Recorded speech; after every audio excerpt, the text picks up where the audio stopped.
One rank one pension योजना एक ऐसी स्कीम जिसे पहले तो लागू करवाने के लिए ही पूर्व सैन्यकर्मी यानी कि एक्स सर्विसमैन द्वारा 40 साल से ज्यादा का लंबा संघर्ष लड़ा गया।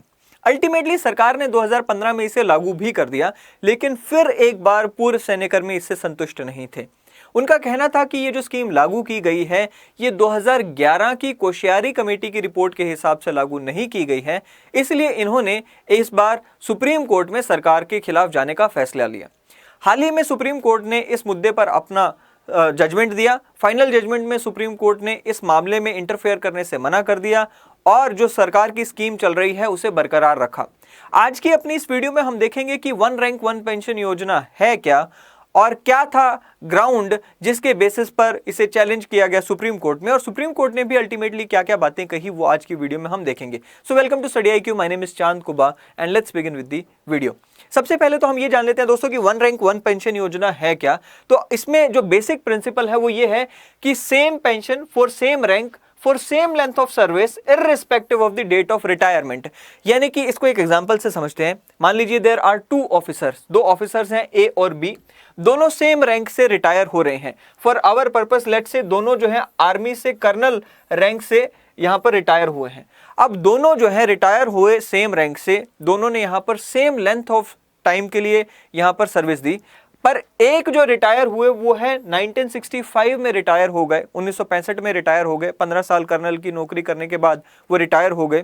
एंड दूसरे जो हैं वो 2015 में रिटायर होते हैं आर्मी से, सेम रैंक से रिटायर हुए। अब वन रैंक वन पेंशन योजना के तहत मामला ये उठता है या बात ये बनती है कि भाई इन दोनों को जो पेंशन मिलनी चाहिए वो सेम मिलनी चाहिए। वो क्या मिलनी चाहिए? लेट से दोनों को अगर पेंशन मिलनी चाहिए 50,000, ए को भी वही मिले, बी को भी वही मिले। वन रैंक वन पेंशन योजना तो यही कहती है। इससे पहले क्या हो रहा था वो हम देख लेते हैं। वन रैंक वन पेंशन योजना से पहले क्या हो रहा था? होता यह था कि आपको जो पेंशन मिलती थी वो आपको मिलती थी आपकी लास्ट ड्रॉन सैलरी के हिसाब से। अब अगर मान लीजिए हमारे एग्जाम्पल में मिस्टर ए जो हैं वो 1965 में जब वो रिटायर हुए उससे पहले एक महीने की लेट से 1,000 रुपए की सैलरी ड्रॉ कर रहे थे, उनको कितनी पेंशन मिलेगी? उसका 50% यानी कि 500 रुपए उसको जो है उनको सैलरी मिलेगी। बी जो है वो मान लो 2015 में 1 लाख रुपए की सैलरी ड्रॉ कर रहे थे, तो उनको जो पेंशन मिलेगी वो कितनी मिल जाएगी? वो 50% यानी कि 50,000 रुपए मिल जाएगी। तो वन रैंक वन पेंशन योजना ना होने का मतलब क्या है? जो ए और बी दोनों में डिफरेंस आ गया, क्योंकि वो अलग अलग डेट पर रिटायर हो रहे हैं, इररिस्पेक्टिव ऑफ द फैक्ट कि वो एक ही रैंक से रिटायर हो रहे हैं और सेम पीरियड के लिए या सेम लेंथ ऑफ टाइम के लिए उन्होंने यहां पर आर्मी में सर्विस दी। कोई फर्क नहीं पड़ रहा, लेकिन डेट ऑफ रिटायरमेंट की वजह से इनकी जो पेंशन है उसमें जमीन आसमान का फर्क आ गया। अब जो पूर्व सैन्यकर्मी थे उन्होंने इसके खिलाफ आवाज उठाई। उनका कहना था कि ये आर्टिकल 14 के खिलाफ जाता है और यहां पर होना क्या चाहिए? वन रैंक वन पेंशन योजना। अब कोश्यारी कमेटी की जो रिपोर्ट है उसमें भी यही कहा गया। कोश्यारी कमेटी की रिपोर्ट में भी यहां पर यही मामला यहां पर उठाया गया था। बेसिकली सरकार ने ये कमेटी बनाई थी एंड उसमें वन रैंक वन पेंशन योजना को कैसे यहां पर डिफाइन किया गया वो देख लेते हैं। उन्होंने कहा जी वन रैंक वन पेंशन योजना implies that uniform pension be paid to the armed forces personnel retiring in the same rank with the same length of service. अब इसमें दो चीजों को याद करें या दो नोट करें, सेम रैंक से रिटायर हो रहे हो और सेम लेंथ ऑफ सर्विस यहां पर आपने दी है, irrespective of the date of retirement आप यहां पर सेम पेंशन उनको दोगे। दूसरी बात यहां पर क्या कही गई कि any future enhancement in the rate of the pension to be automatically passed on to the past pensioners. अब ये देखो तीन चीजें। पहली बात तो ये कि आप दोनों सेम रैंक से रिटायर हो रहे हो। दूसरी बात ये कि दोनों ने सेम लेंथ ऑफ सर्विस। अब ये भी हो सकता है ना कि एक व्यक्ति जो यहां पर रिटायर हुए, मान लो ए यहां पर रिटायर हुए कर्नल रैंक से, उन्होंने 10 साल की सर्विस देकर कर्नल रैंक से रिटायरमेंट ली। बी ने यहां पर जो है 2 साल के लिए यहां पर कर्नल रैंक पे रहकर रिटायर हो गए। अब दोनों रिटायर तो एक ही रैंक से हो रहे हैं, लेकिन लेंथ ऑफ सर्विस जो है वो यहां पर डिफरेंट हो गया, इसलिए इन दोनों की पेंशन सेम नहीं हो सकती। लेकिन अगर दोनों यहां पर 10-10 साल के लिए रिटायरमेंट 10-10 साल के लिए कर्नल रैंक पे रहे होते तो इनकी जो पेंशन होती वो सेम होती। So basically one rank one pension में ये आ जाता है। दूसरी बात यहां पर जो कोश्यारी कमेटी में कही गई थी वो ये कि कल को अगर सरकार फ्यूचर में पेंशन रिवाइज करती है, मान लो फ्यूचर में रिवाइज, जो फ्यूचर में रिटायर होने वाले लोग हैं उनकी पेंशन पॉलिसी को रिवाइज किया जाता है, तो वो पॉलिसी अपने आप ऑटोमेटिकली जो प्रीवियस पेंशनर्स हैं यानी कि जो पुराने रिटायर हुए लोग हैं उनके ऊपर अपने आप लागू हो जाएगी, ये कोश्यारी कमेटी ने कहा था। और ये बात के ऊपर सरकार उस समय की, देखिए 2011 में यूपीए सरकार थी, वो भी इसके ऊपर राजी थी, एंड उस समय के जो एक्स सर्विसमैन थे वो भी इस पे राजी थे, और उस समय की जो एक्स सर्विसमैन यानी कि पूर्व सैन्य कर्मियों की जो ऑर्गेनाइजेशंस थी वो भी इसके ऊपर सब राजी थे।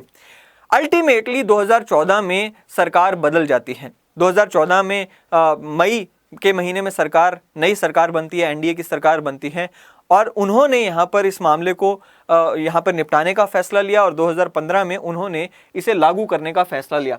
7 नवंबर 2015 के दिन यहाँ पर फाइनली अनाउंसमेंट होती है कि हम वन रैंक वन पेंशन योजना को लागू कर रहे हैं। आज ही के दिन हम यहाँ पर ये नोटिफिकेशन इन्होंने निकाल दी। इन्होंने कहा कि ये लागू कब से होगी, 1 जुलाई 2014 से, यानी कि रेट्रोस्पेक्टिव इफेक्ट देते हुए इसे लागू कर दिया। अब इसे लागू कैसे किया गया वो समझने की बात है, क्योंकि इन्होंने जो लागू किया और जो कोश्यारी कमेटी ने कहा था उन दोनों में डिफरेंस था, और यहां पर जो डिफरेंस आया उसी की वजह से ये सारा मामला सुप्रीम कोर्ट में पहुंचा।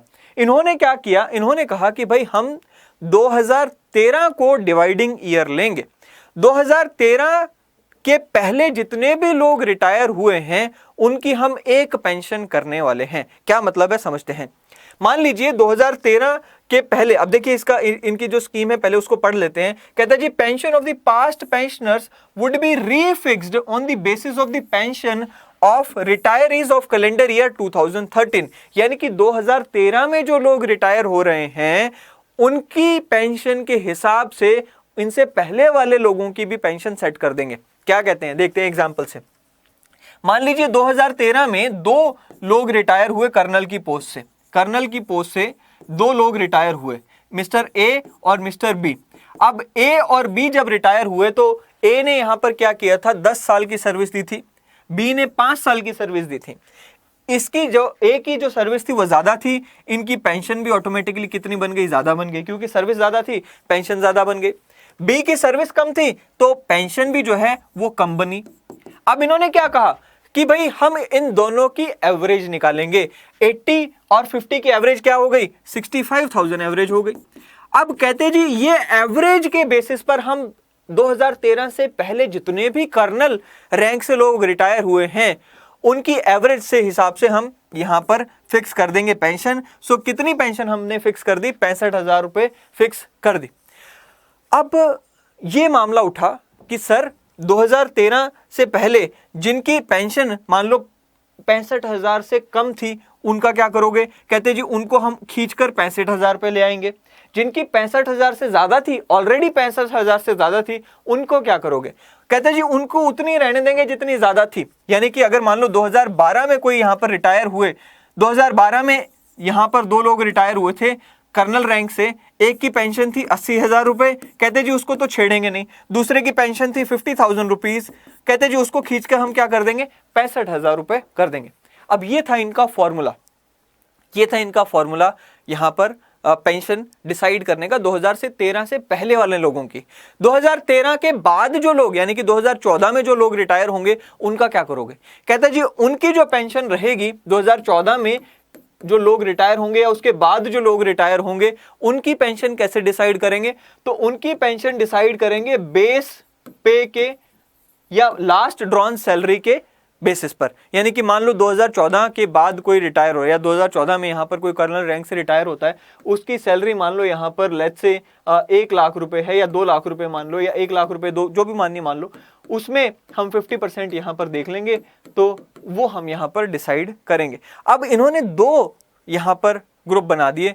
एक तो हो गया जी 2013 और उससे पहले के लोग, दूसरा हो गया 2014 के और उसके बाद के लोग। अब पहला तो मुद्दा यहीं पर अटक गया कि आपने 1 रैंक 1 पेंशन रखना था, लेकिन आपने यहां पर गड़बड़ क्या कर दी, 1 रैंक मल्टीपल पेंशन हो गया। मैं दोबारा रिपीट करता हूं, इनकी क्या कंटेंशन थी। इन्होंने कहा जी 1 रैंक मल्टीपल पेंशन आपने बना दिया। अब एक कर्नल यहां पर 65,000 रुपए भी ले रहा है, दूसरा यहां पर 80,000 रुपए भी ले रहा है, तीसरा यहां पर 1,00,000 रुपए भी ले रहा है।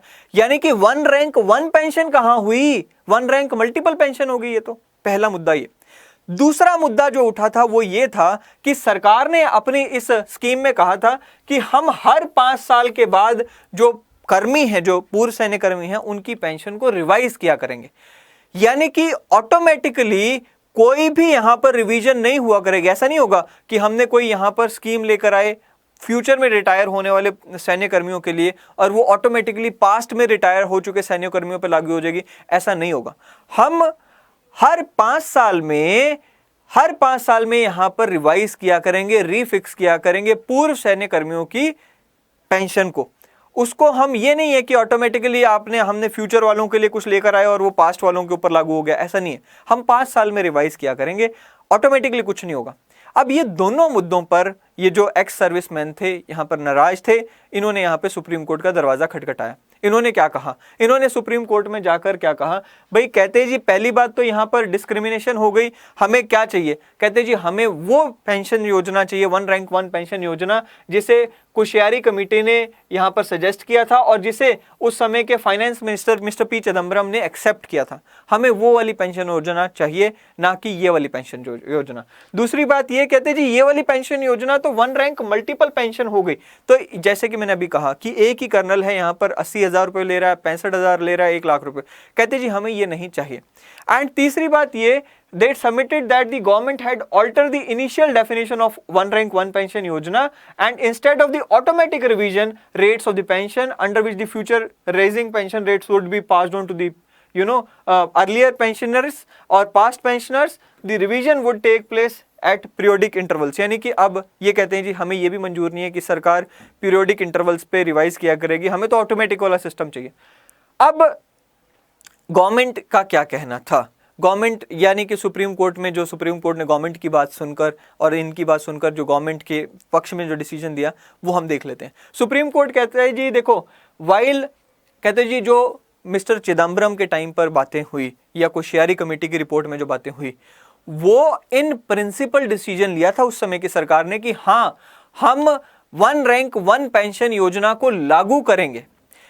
जब तक इसकी अल्टीमेट अनाउंसमेंट नहीं हुई थी। अल्टीमेट अनाउंसमेंट कब हुई थी, अल्टीमेट अनाउंसमेंट हुई थी 2015 को। हम देखो अल्टीमेट अनाउंसमेंट कब हुई थी, यहां पर मैंने डेट लिखी है। अल्टीमेट अनाउंसमेंट हुई थी जी 2015 को। कितनी तारीख को, 7 नवंबर 2015 को। सुप्रीम कोर्ट कहता है जी 7 नवंबर 2015 को आपने यहां पर अल्टीमेट अनाउंसमेंट की, मोडेलिटीज जो हुई हैं फिक्स इस स्कीम की, वो 7 नवंबर की जो नोटिफिकेशन में लिखी गई है वो वैलिड है। उससे पहले तो कहते हैं जी इन प्रिंसिपल डिसीजन हुआ था कि हाँ भाई हम लागू कर देंगे, लागू नहीं हुई थी और ना ही उसके ऊपर कोई फाइनल डिसीजन आया था सरकार की तरफ से या कैबिनेट कमेटी की तरफ से, यानी कि मंत्रिमंडल की तरफ से भी कोई डिसीजन थोड़ी ना आया था कि हम तो ये लागू करेंगे। कहते जी इन प्रिंसिपल डिसीजन था।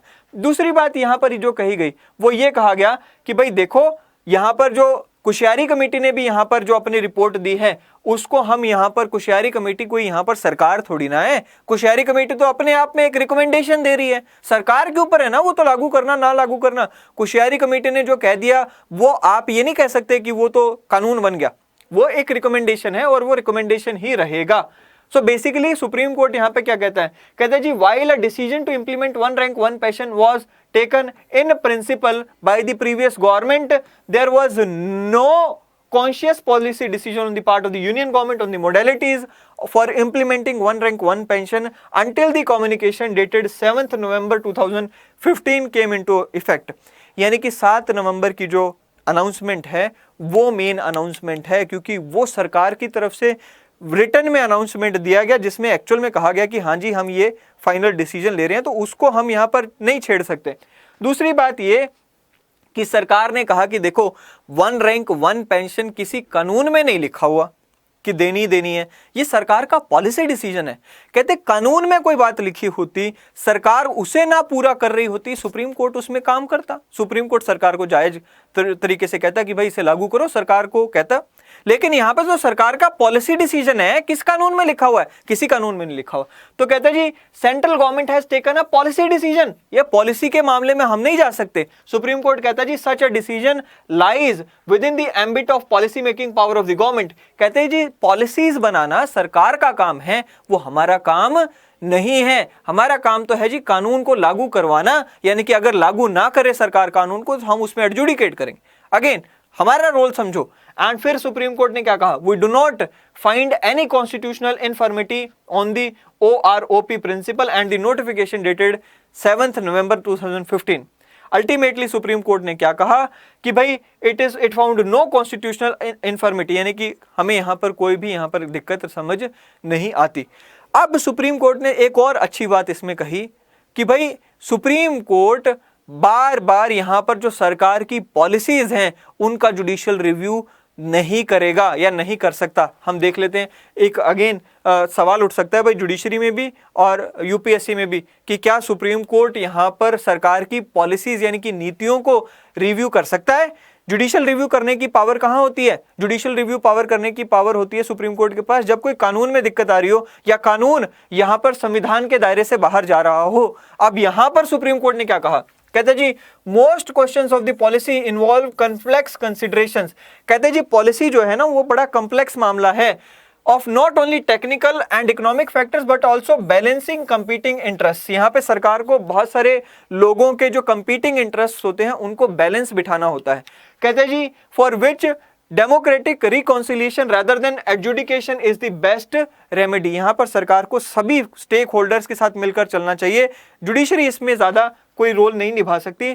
Further an increased reliance on जजेस to solve the matters of pursue of pure policy diminishes the role of other political organs. कहता जी देखो अगर आप पॉलिसी मैटर्स में भी यहां पर जुडिशरी को लेकर जाओगे तो बाकी की जो पॉलिटिकल ऑर्गन्स हैं, हमारे 3 स्तंभ है कहते हैं डेमोक्रेसी के, कौन से? जुडिशरी, फिर लेजिस्लेचर, फिर एग्जीक्यूटिव। कहते हैं जुडिशरी अगर सब जगह चली जाएगी तो लेजिस्लेचर और एग्जीक्यूटिव का क्या रोल बचेगा? कहते नहीं जाएंगे हम। एंड फिर क्या कहा गया? This is not to say that the court will shy away from setting aside policies that impinge on the constitutional rights.